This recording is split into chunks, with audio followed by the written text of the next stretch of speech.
নমস্কার, দশরূপে দশভুজা এক নতুন পর্ব নিয়ে আমি পাপিয়া চলে এসেছি তোমাদের সামনে। আজকে আমি একটা রেসিপি পর্ব নিয়ে এসেছি, তোমরা দেখেই বুঝতে পারছো কেন আমি হেসেলেই রয়েছি। আর রেসিপিটা হচ্ছে ছোলার ডালের বরফি। এটা খুব পুরোনো দিনের রেসিপি, তো এক একজন এক একভাবেই তো বানায়। চলো আমি কি কি দিয়ে বানাচ্ছি বা কি কি লাগছে সেটা তোমাদের প্রথমে দেখাই, তারপরে মাঝে মাঝে গল্প করব আমরা। চলো, এর জন্য লাগছে, এটা হচ্ছে ছোলার ডাল। আমি আড়াইশো না, ধরো 300, প্রায় 300-র মতো ছোলার ডাল এখানে প্রথমে ভিজিয়ে রেখেছিলাম, তারপরে এটাকে সেদ্ধ করে মিক্সিতে পুরো ভালো করে পেস্ট করে নিয়েছি। এটা একদম পেস্টটা যেন মোলায়েম হয় এরমভাবে ওটা পেস্ট করে নিয়েছি। তবে বেশি জল জল করবে না, কারণ এটা তো বরফি বানাতে হবে, ওই জন্যে। তাহলে লাগছে ছোলার ডাল পেস্ট করা, সেদ্ধ করে পেস্ট করা। এরপরে লাগছে, দেখো, এটা হচ্ছে চিনি গুঁড়ো।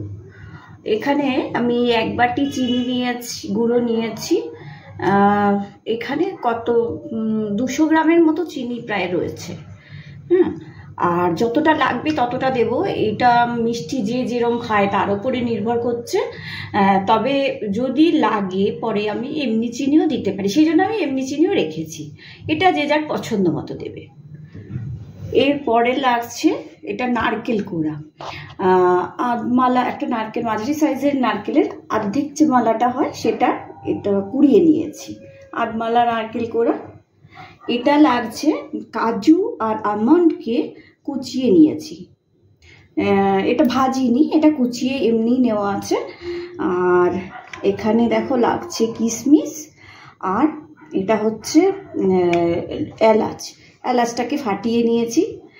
আর তোমাদের যে বললাম যে যদি চিনি লাগে মনে হয় তখন এই চিনিটা দেবো, যেটা চিনিটা রেখেছি। যদি না লাগে তাহলে তো দেবো না। আর লাগছে সানফ্লাওয়ার অয়েল আর ঘি। এটা তোমরা পুরোটা ঘিয়েও করতে পারো বা বাটারেও করতে পারো, কিন্তু আমি অতটা ঘি দেবো না বলে তেলটাও নিচ্ছি। কেমন? এবার চলো তোমাদের দেখাচ্ছি কি করতে হবে। তবে জানো তো, এই ছোলার ডালের বরফি, এই যেগুলো দেখছো ড্রাই ফ্রুটস দিয়ে বা এটা তো পুরোনো দিনের সাবেকি রান্না, যেমন এটা কিন্তু নন বেঙ্গলিদের মধ্যে খুব পপুলার রান্না। তো চলো তোমাদের দেখাই কি করতে হবে। দেখো, ননস্টিক বসিয়ে নিয়েছি গ্যাস অন করে। এবার ননস্টিকের কড়াইয়ের মধ্যে আমি বেশ কিছুটা ঘি আর অল্প একটু সানফ্লাওয়ার অয়েল দিয়ে নিয়েছি। এটা এবার হালকা গরম হয়ে গেছে।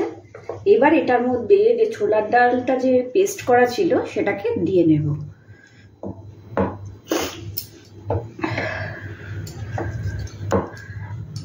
তবে এই রেসিপিটা করতে না একটু ধৈর্য লাগবে, জিনিস যত না লাগে এটাতে ধৈর্য লাগবে, কারণ এটা একটু সময় নিয়ে করতে হবে। জিনিসটা একটু টাইম লাগে বানাতে, অর্থাৎ পাকটা হতে একটু টাইম লাগে, ঠিকঠাক বরফির যাতে পাকটা হয় সেই জন্যে।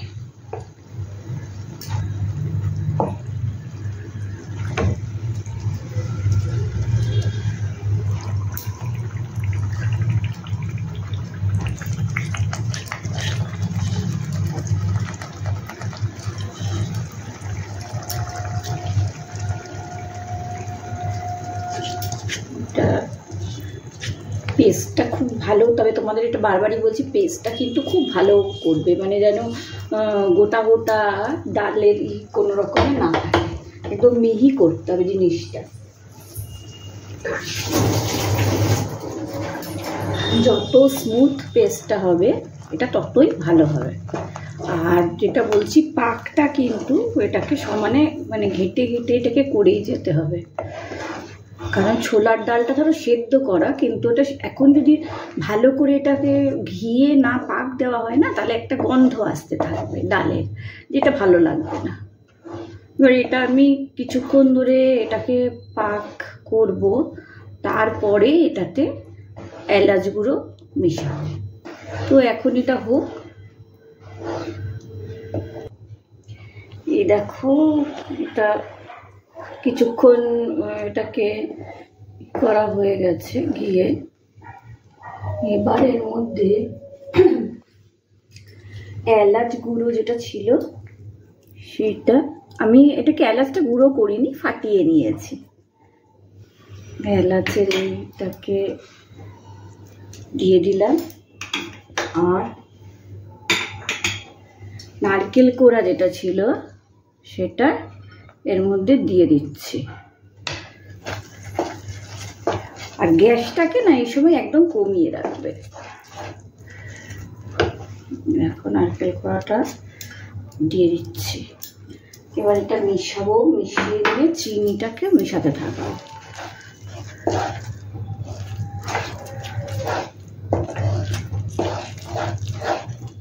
এই মিষ্টিটা মারোয়ারিদের মধ্যেও খুব প্রিয় মিষ্টি একটা।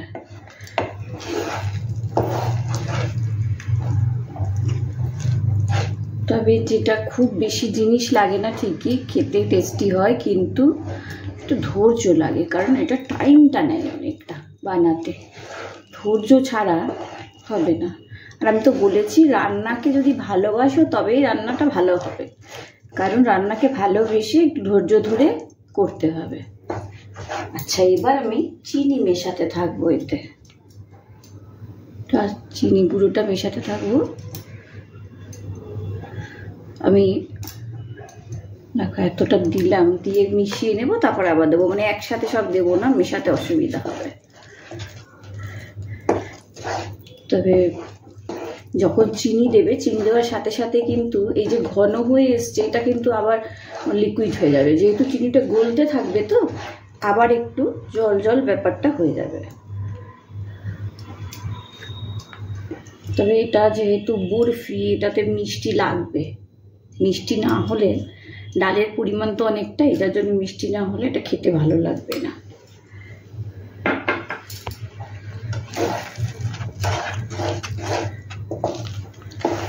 এই দেখো চিনিটা মেশাচ্ছি, এবং তোমরা দেখতে পাচ্ছ, দেখো অনেকটা না লিকুইড হয়ে গেছে আগের থেকে। আগে যতটা জমে গেছিলো সেই ভাবটা কিন্তু চলে গেছে। এটা চিনিটা দিলেই হবে, যার কারণে চিনিটা দিয়ে আবার ভালো করে এটাকে করে দিতে হবে। এই দেখো অনেকটা পাক হয়ে গেছে, তবে আরও হবে, এখনো হয়নি বরফি করার মতো। এবার আমি এর মধ্যে ড্রাই ফ্রুটস যেগুলো ছিল ওগুলোকে দিয়ে দিচ্ছি। আমন্ড আর কাজুটা দিয়ে দিচ্ছি, তবে কিশমিশটা এখন দেব না। ওগুলোকে দিয়ে ওকে মিশিয়ে দেবো ভালো করে, দিয়ে পাকটা আবার করতে থাকবো। এটা পাকটা কিন্তু ধৈর্য ধরে বেশ কিছুক্ষণ লাগবে, মানে 25-30 মিনিট লেগে যায় এটা, তবে এটা ভালো মতো হবে। আচ্ছা, এগুলো দেখো ভালো করে মিশিয়ে দাও। আর জিনিস তো টেস্টি হবেই, কারণ দেখো ড্রাই ফ্রুটস পড়েছে, নারকেল পড়েছে, ঘি পড়েছে, চিনি, এলাচ সব রয়েছে। তো এটা এবার আমি এটা কন্টিনিউ গ্যাসের ফ্লেমটা কখনো কমিয়ে দেবো, কখনো মিডিয়াম করে এটাকে পাক করতে থাকবো। এখনও বেশ কিছুক্ষণ করতে হবে। তারপর যখন একটু হাতে নিয়ে দেখবো, যে যখন দেখবো একটু গোল গোল হচ্ছে, মানে নাড়ুর মতো বানানো হচ্ছে, বুঝবো পাকটা হয়ে গেছে, তখন এটাকে নামিয়ে নেব। নামিয়ে ঠান্ডা করে নিতে হবে। এটা তো এখন একটু পাকটা করতে হবে, তাই তোমাদের তারপরে দেখাচ্ছি। এই দেখো এবার পাকটা হয়ে গেছে। কি করে বুঝবে? দেখো ননস্টিকটার গা ছেড়ে পুরো বেরিয়ে আসছে কিন্তু এটা। তোমরা হয়তো ভাববে এখন কিসের বাজি ফাটছে, যথারীতি আমাদের পাড়ার উৎসব চলছে। ওটা কিন্তু আমার ভিডিও যখনই হবে তোমরা ব্যান্ড পার্টি আর বাজি ফাটার আওয়াজ পাবেই, কি ধরে নিও সারা বছর উৎসব আমাদের পাড়ায়, অতএব ওটা আর কিছু ভেবো না। এবার এটা দেখো হয়ে গেছে, গ্যাসটাকে অফ করে দিই, বেশি আর করলে শুকনো হয়ে যাবে। এবার এটাকে এমনিভাবে নামিয়ে নেব। এটাকে নামিয়ে নিলাম, ননস্টিকটাকে রেখে দিই। এই দেখো এবার এটাকে এখানে বরফি করবো, তো তার জন্য এটাকে করে নিচ্ছি, করে ঠান্ডা করতে হবে ভালো করে। ঠান্ডা করে তারপরে কেটে তোমাদের দেখাবো। তো এখন এটা ঠান্ডা করতে দিই ফ্যানের হাওয়ায়, তারপর দেখাবো। এই দেখো আমার বানানো হয়ে গেছে বরফি। আর কেমন কেমন লাগলো রেসিপিটা তোমরা জানিও, বানিয়ে দেখো, ভীষণ ভালো লাগবে। আর এটা তো বললাম যে নন বেঙ্গলিদের মধ্যেও খুব চলে, আর এটা বাঙালি মানে পুরনো দিনের, এটা সনাতনী রান্না। তো পুরনো দিনের যে সমস্ত রান্না, সাবেকি কালের রান্না আছে না, তো আমি তো তোমাদের সবসময় বলি আমার সাবেকি রান্না করতে ভীষণ ভালো লাগে।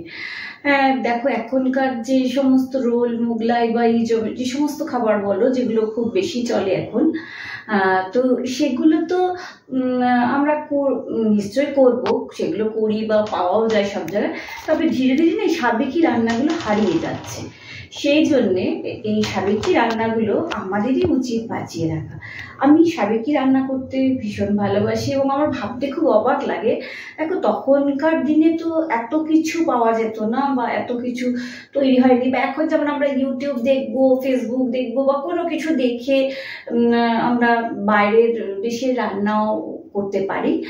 তো তখন তো সেসব ছিল না। তো তখনকার দিনেও দেখো কত অদ্ভুতভাবে নানা ধরনের পিঠে, পায়েস, নানা ধরনের নিরামিষ রেসিপি, মাছ মাংস বলো, বিভিন্ন ধরনের তারা মাথা কাটিয়ে বানাতো এবং খুব সামান্য পদ দিয়ে খুব সুন্দর জিনিস বানিয়ে অতিথি আপ্যায়ন করতো। তাতে তো আন্তরিকতার ছোঁয়া, ভালোবাসা সবই থাকতো এবং দেখো পরিশ্রমও থাকতো। আর সেই কারণে আমরা এখনকার তো তাও রান্না যারা করি, যারা আর কি খুব ভালো রান্না করে তারা দেখো বিভিন্ন কম্পিটিশনে যায় করে। তখনকার দিনে তো এসব ছিল না, কিন্তু তখনকার আমাদের ঠাকুমা দিদিমারাও রান্নার ব্যাপারে কম পটীয়সী ছিলেন না বা কম মাস্টারশেফ তারাও ছিলেন না, শুধু প্রচার পাননি। এই যে তো সাবেকি রান্নাগুলোকে এইভাবেই তোমরাও বাঁচিয়ে রেখো, আমি আশা করব। তা বানিয়ে দেখো, ভালো লাগবে নিশ্চয়। সবাইকে মিষ্টি মুখ করিও, নিজেও খেয়েও, মিষ্টি মিষ্টি জিনিস ভালো লাগবে। আর এটা খাওয়ার পরে ভালো লাগলে তখন আমার জন্য কিছু বরাদ্দ কি হবে বলো, মিষ্টি মিষ্টি কমেন্টস কিছু, সেটাও করো। আর চলি, আর যারা সাবস্ক্রাইব যারা করে রেখেছো তাদেরকে বলছি তোমরা তো সাবস্ক্রাইব করে এইভাবেই পাশে থেকো, যেরকম ভাবে ভালোবাসা দিচ্ছ ভালোবাসা দিও, শুভেচ্ছা দিও, আমার অনেক অনেক ভালোবাসা দিও। আর নিজেদের আত্মীয় স্বজন, বন্ধু বান্ধব, অচেনা জানার মধ্যে একটু আমার এই চ্যানেলটাকে ছড়িয়ে দিও, যাতে বন্ধু হয়ে ওই পাশ থেকে হাতটা বাড়িও, এই কারণে যাতে এই পারের যে বন্ধু সেটা একটু এগোতে পারে, অন্তত নিজের ইচ্ছাটার একটু বহিঃ প্রকাশ ঘটাতে পারে। হয়তো খুব বেশি বলা হয়ে গেল, আজ আর বেশি নয়, চলো আসছি, ভালো থেকো। এরপরে অন্যদিন অন্য কোনো কিছু নিয়ে আবার হাজির হব।